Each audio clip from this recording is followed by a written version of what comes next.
The saying, "my dog ate my homework," is pretty common. You've probably heard and maybe even said it. So how do you get the kiddos to not only do their homework, but really understand it? Vane Lucas with Mathnasium of South Tulsa joins us this morning with some tutoring methods. Thank you so much for coming back. I know Casey had the pleasure to learn math from you last time, but now it's my turn. So thank you, Vane. Thank you. All right, so first of all, let's talk about Mathnasium and what you guys all offer. Well, what Mathnasium is a math-only learning center where students in grades 2 through 12 come typically twice a week to improve their math knowledge and skills. But as you said, our goal is to help the kids really understand the math. Okay, and so is there a typical Mathnasium student?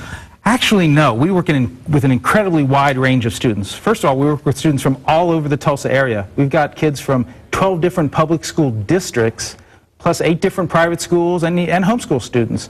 And we even have students who drive 40 miles each way to come to Mathnasium. Okay. But the other interesting thing is we have students from all over the spectrum on their math abilities. We have a number of kids who are working to catch up, of course, but also kids who are working to keep up with their grade level, and students who are working ahead of grade level. Okay, so let's talk about a particular student maybe that you've had in and what they've learned. Okay.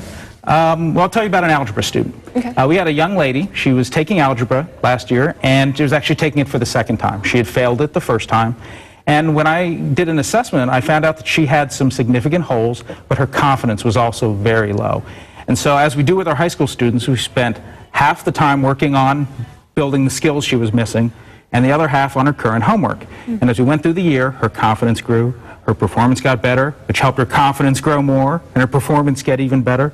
And by the end of the year, she had a 96 in algebra. Are you serious? Absolutely. I needed you back in the day. Sorry we weren't there for you. Oh, well, you're here for me now. So how about some advice for parents and for their young kiddos trying to learn some math? Sure. We have a couple of things that we suggest for the parents of young children, just getting started to get them on the right road. And the first is to help their children become familiar with money.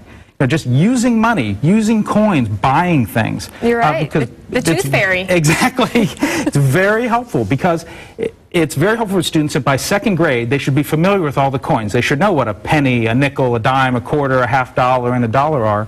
And then by the time they're through third grade, they should know the basic equivalences. Know that 20 nickels is the same as 10 dimes, which is the same as 4 quarters, 2 half dollars, and a dollar. And then you can go on to further questions like, how many dimes would it take to have the same value as 6 quarters, for example? And some of the ways you can build these skills is you can actually have money. The students can count in a piggy bank, or you can have I have a bin of money at the center. We let students use this. No, I'm sorry, it's my money. Okay. Sorry. And we actually, give them the money to actually count, and then, of course, we get it back. But that's really using money is very, very helpful.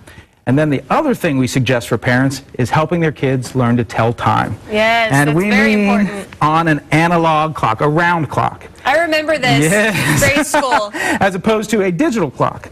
And there are several reasons for this. First is the whole concept of fractions. This is one of the earliest places students hear fractions. You hear, half past the hour, quarter till, quarter past.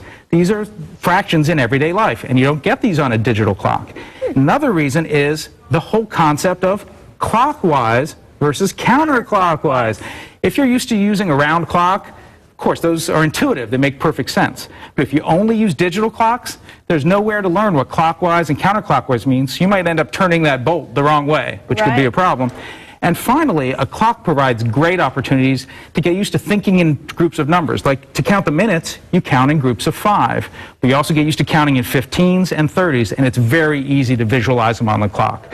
So we strongly recommend that parents of young children have round clocks in the home and use these instead of digital clocks. Perfect. Now, real quick, is there anything new at Mathnasium? Well, the newest news is we have a location for our second center that we're opening. We're opening at the end of December in Broken Arrow. It'll be at the intersection of Lynn Lane and Kenosha. Right off the BA, should be very convenient for people in Broken Arrow and Coweta and Catoosa and Verdigris and Owasso. So no excuses not to learn your math at Mathnasium. Thank you so much, Vane. Great to have you in. And Mathnasium of South Tulsa is located at 8032 South Yale. You can call them at 918-574-2222. That's easy enough to remember. And mathnasium.com/South Tulsa if you want to find them online.